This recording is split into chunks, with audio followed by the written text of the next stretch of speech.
नमस्कार, मैं हूं अंकुर और आप देख रहे हैं सत्यहिंदी.com। आइए एक नजर डालते हैं अब तक की सुर्खियों पर। अदालत ने लखीमपुर खीरी हिंसा की जांच कर रही एसआईटी को केंद्रीय मंत्री अजय मिश्रा के बेटे आशीष मिश्रा सहित आरोपियों के खिलाफ एफआईआर में हत्या का मामला जोड़ने की अनुमति दी है। बता दें, एसआईटी ने अपनी जांच में कहा है कि आपराधिक कृत्य को लापरवाही एवं उपेक्षा से नहीं बल्कि जानबूझकर पूर्व से सुनियोजित योजना के अनुसार जान से मारने की नीयत से किया गया। इसके साथ ही एसआईटी ने आशीष मिश्रा सहित सभी अभियुक्तों पर भारतीय दंड संहिता की नई और गंभीर धाराएं लगाने का सुझाव दिया। इन धाराओं में लापरवाही से गाड़ी चलने की वजह से चोट लगना, धारा 307 यानी इरादतन हत्या का मामला, धारा 326 यानी हत्या के इरादे से हथियार या उपकरण से चोट पहुंचाने और आर्म्स एक्ट जैसी धाराएं शामिल हैं। जिसके बाद कोर्ट ने आरोपियों के खिलाफ लगी हल्की लापरवाही से मौत की धाराओं की जगह पर इरादतन हत्या करने की धाराएं जोड़ने को कहा है। लखीमपुर खीरी कांड को लेकर कांग्रेस सांसद राहुल गांधी ने लोकसभा में स्थगन प्रस्ताव पेश किया। राहुल गांधी ने गृह राज्य मंत्री अजय मिश्रा टेनी को हटाने की मांग की है।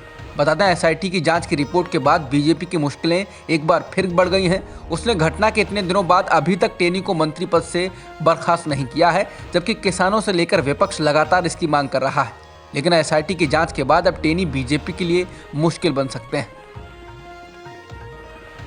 वित्त मंत्री निर्मला सीतारमण ने मंगलवार को संसद को बताया कि सरकार ने पिछले 3 वर्षों में पेट्रोल और डीजल पर लगाए गए टैक्स से लगभग 8 लाख करोड़ रुपए कमाए हैं। टैक्स की कुल कमाई में से अकेले 2020-21 में ही 3,71,000 करोड़ से अधिक इकट्ठे किए गए हैं। वित्त मंत्री ने एक सवाल के जवाब में राज्यसभा में लिखित उत्तर में ये जानकारी दी। बता दें, पेट्रोल पर एक्साइज ड्यूटी 5 अक्टूबर 2018 को 19 रुपये 48 पैसे प्रति लीटर से बढ़कर 4 नवंबर 2021 को 27 रुपये 90 पैसे प्रति लीटर कर दी गई। इसी अवधि के दौरान डीजल पर शुल्क 15 रुपये 33 पैसे प्रति लीटर से बढ़ाकर 21 रुपये 80 पैसे प्रति लीटर कर दिया गया। वित्त मंत्री निर्मला सीतारमण ने यह विवरण एक्साइज ड्यूटी में वृद्धि पर बताते हुए दिया। बता दें, पेट्रोल और डीजल पर लगने वाली एक्साइज ड्यूटी 2 फरवरी 2021 तक बढ़ते बढ़ते 32 रुपये 98 पैसे प्रति लीटर और डीजल पर 31 रुपये 83 पैसे प्रति लीटर हो चुकी थी। बीजेपी शासित राज्यों के मुख्यमंत्री आज अयोध्या में हैं। जिन राज्यों में बीजेपी के उप मुख्यमंत्री हैं वो भी अयोध्या पहुंच चुके हैं। पार्टी इन सभी को रामलला के दर्शन कराएगी। मंगलवार को प्रधानमंत्री नरेंद्र मोदी ने बीजेपी शासित राज्यों के मुख्यमंत्रियों की बैठक ली थी और उससे पहले काशी विश्वनाथ कॉरिडोर का लोकार्पण किया था। सभी नेता राम मंदिर निर्माण का भी जायजा लेंगे और भगवान राम की पूजा करेंगे। सरकार और जिला प्रशासन ने इसके लिए तमाम जरूरी तैयारियों को अंजाम दिया है। इस दौरान बीजेपी अध्यक्ष जेपी नड्डा सहित पार्टी के तमाम आला पदाधिकारी भी मौजूद रहेंगे। अयोध्या में इतने बड़े पैमाने पर बीजेपी के मुख्यमंत्रियों के जमावड़े को उत्तर प्रदेश में चुनाव से जोड़कर देखा जा रहा है। बिहार में बीजेपी और जदयू की गठबंधन की सरकार है, लेकिन ये पार्टियां बढ़ते मतभेदों के बीच संसद में ही ग्रामीण सड़क परियोजना और बाकी विकास गतिविधियों में प्रगति की कमी पर एक दूसरे से भिड़ गईं। मंगलवार को लोकसभा में प्रश्नकाल के दौरान भाजपा सांसद रामकृपाल यादव ने बिहार सरकार पर प्रधानमंत्री ग्राम सड़क योजना के तहत काम पूरा नहीं करने का आरोप लगाया और कहा कि वो बिहार में सरकार से बहुत निराश हैं। उन्होंने कहा कि बिहार में फेज 1 और फेज 2 में स्वीकृत सड़कों में से कई किलोमीटर सड़क अभी तक पूरी नहीं की गई। तो एक और बीजेपी नेता और केंद्रीय मंत्री गिरिराज सिंह ने इससे संबंधित आंकड़े पेश किए। वहीं से हल्के में ना लेते हुए जदयू सांसद कौशलेंद्र कुमार ने पूछा कि एनडीए बिहार के साथ साथ केंद्र में भी सरकार चला रही है, कि आपने कभी इस मुद्दे को सुलझाने के लिए राज्य सरकार या उसके अधिकारियों के साथ बैठक करने की कोशिश की।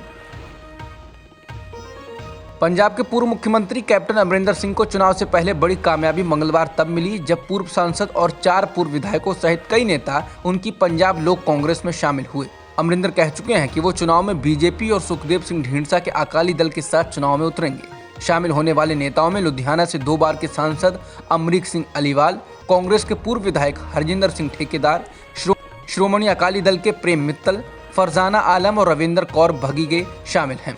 अमरिंदर सिंह की नज़र कांग्रेस और अकाली दल से टिकट न मिलने की सूरत में बगावत को तैयार नेताओं पर है। आने वाले दिनों में वह कई और नेताओं को पार्टी में शामिल कर सकते हैं। ओमिक्रॉन वेरिएंट अब भारत में तेजी से फैलता हुआ दिख रहा है। महाराष्ट्र में मंगलवार को ओमिक्रॉन के 8 और केस दर्ज किए गए हैं। इनमें से 7 मामले मुंबई से और एक बाहरी इलाके वसई विरार से है। उनमें से किसी का भी अंतर्राष्ट्रीय यात्रा से कोई इतिहास नहीं है। हालांकि एक ने बेंगलोर और दूसरे ने दिल्ली की यात्रा की थी। इसके साथ ही महाराष्ट्र में ओमिक्रॉन वेरिएंट के कुल मामले अब 28 हो गए हैं और भारत में इसकी संख्या 57 हो चुकी है। कोरोना वायरस के नए वेरिएंट ओमिक्रॉन को लेकर कोविड पैनल के प्रमुख डॉक्टर वीके पॉल ने कहा कि इस बात की आशंका है कि नए वेरिएंट पर वैक्सीन भी अप्रभावी हो, इस पर यह बेअसर हो। बता दें, कोरोना वायरस का ओमिक्रॉन वेरिएंट कई देशों में तेजी से फैल रहा है। विशेषज्ञों का कहना है कि हो सकता है इसके लक्षण हल्के हों, लेकिन ये बड़ी संख्या में संक्रमित कर सकता है और इससे लोगों की जान भी जा सकती है। बता दें, अभी तक इससे एक व्यक्ति की जान जा चुकी है। ओमिक्रॉन के बढ़ते खतरे के बीच ही बर्ड फ्लू ने दस्तक दे दी है। केरल के कोट्टयम में इसके 3 मामले सामने आ चुके हैं। कोट्टयम जिले की वेचूर, ऐमानम और कल्लार पंचायतों में ये मामले मिले हैं। बुधवार को मुर्गियों और दूसरे पक्षियों को मारने का काम बड़े पैमाने पर शुरू कर दिया गया।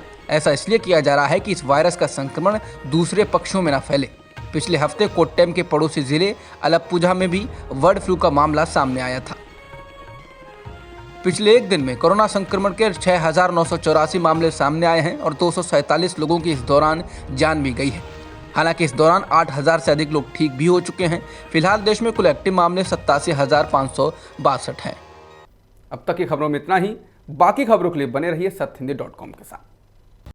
सत्य हिंदी का ऐप डाउनलोड करें गूगल प्ले स्टोर पर।